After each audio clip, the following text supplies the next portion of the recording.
الحق مر ولو كان ضرا، حق بہت سے لوگوں کو کڑوا لگتا ہے اگرچہ وہ موتی ہو۔ تم جناب مقصود عالم صاحب کینیڈا، السلام علیکم، آپ کے یاد فرمانے کا شکریہ، آپ کا سوال موصول ہے، جواب حاضر۔ آپ نے پوچھا کہ شب برات کیا ہے، اس کی اہمیت کیا ہے، برائے کرم حدیث سے بتائیے، نیز یہ شب متنازع کیوں ہے۔ محترم مقصود عالم صاحب، زبردستی اگر کوئی آدمی کسی متنازع بنا لے تو اس کا کیا علاج؟ یہ تو بالکل ایسی بات ہے جیسے بعض لوگ اللہ تعالیٰ پر بلیو نہیں کرتے، رسول اللہ صلی اللہ علیہ وسلم پر بلیو نہیں کرتے، تو انہوں نے تو اللہ اور اس کے رسول کی ذات کو متنازع بنا دیا۔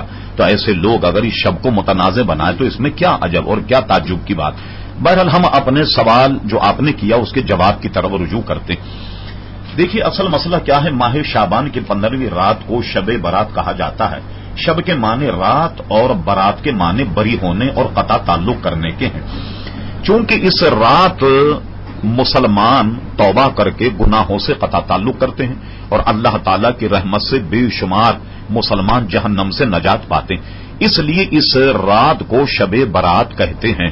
اس رات کو لیلۃ المبارکہ یعنی برکتوں والی رات بھی کہا گیا، اور اس کو یہ بھی کہتے ہیں کہ تقسیم امور کی رات، لیلۃ الرحمت بھی کہا گیا یعنی رحمت نازل ہونے والی رات۔ جلیل القدر تابعی حضرت عطا بن یسار رضی اللہ عنہ فرماتے ہیں کہ لیلۃ القدر کے بعد شعبان کی 15ویں شب سے افضل کوئی رات نہیں، جیسا کہ یہ قول ان کا لطائف المعارف صفحہ نمبر 145 پر موجود ہے۔ اسی طریقے سے مسلمانوں کے لیے زمین میں 2 عیدیں ہیں اور فرشتوں کے لیے آسمان میں 2 عیدیں، شب برات دوسری اور شب قدر۔ جس طرح مومنوں کی عیدیں عید الفطر عید الاضحیٰ ہیں، تو فرشتوں کی عیدیں رات کو اس لیے ہیں کہ وہ رات کو سوتے نہیں، جبکہ آدمی رات کو سوتے ہیں، اس لیے ان کی عیدیں دن کو ہیں۔ یعنی یہ عیدیں جو ہم دن میں مناتے ہیں تو فرشتوں کی بھی 2 عیدیں ہیں جو آسمان پر مناتے ہیں، وہ شب قدر اور شب برات۔ قرآن مجید فرقان حمید سورہ الدخان آپ ملاحظہ فرمائیے 2 سے 4 تک کی آیت، اس کا ترجمہ ملاحظہ فرما لیجئے گا۔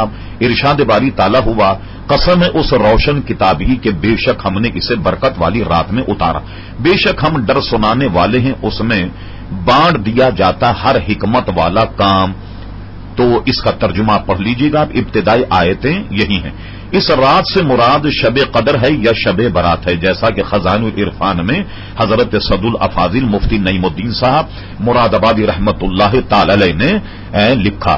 اگر مزید تفصیل اگر آپ معلوم کرنا چاہیں تو بر صغیر کا عظیم محدث حضرت علامہ شیخ محقق شاہ عبدالحق محدث دہلوی کی کتاب ما ثبت من السنہ ملاحظہ فرمائی، اس میں پورا شعبان کا باب ہے اور گویا شب برات کی پوری تفصیل کو شیخ محقق نے وہاں بیان کر دیا۔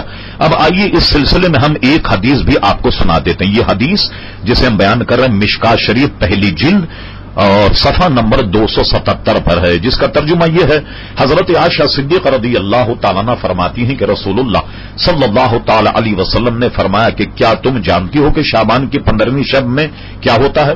میں نے عرض کیا یا رسول اللہ صلی اللہ علیہ وسلم آپ فرمائیے۔ ارشاد ہوا کہ آئندہ سال میں جتنے بھی پیدا ہونے والے ہوتے ہیں وہ سب اس شب میں لکھ دیے جاتے ہیں، اور جتنے لوگ آئندہ سال مرنے والے ہوتے ہیں وہ بھی اسی رات میں لکھ دیے جاتے ہیں، اور اس رات میں لوگوں کے سال بھر کے اعمال اٹھائے جاتے ہیں، اور اس رات میں لوگوں کا مقررہ رزق جو ہے وہ بھی اتارا جاتا ہے۔ اس سے معلوم ہوا کہ شب برات مسلمانوں میں ایک عرصے سے منائی جا رہی ہے، اور اس کے علاوہ بھی بہت سے ثبوت مل سکتے ہیں۔ اگر آپ جاننا چاہیں تو ہم نے اس پر ایک پوری کتاب لکھی جس کا نام ہم نے رکھا مبارک راتیں، اور اس میں قرآن کی آیت کئی حوالے اور احادیث سے اپنے اس موقف کو ظاہر کیا ہے کہ شب برات جو مسلمانوں میں منائی جاتی ہے ایک مسلمانوں کا یہ تہوار ہے، اور برکت کے لیے اس کو منانا بے انتہا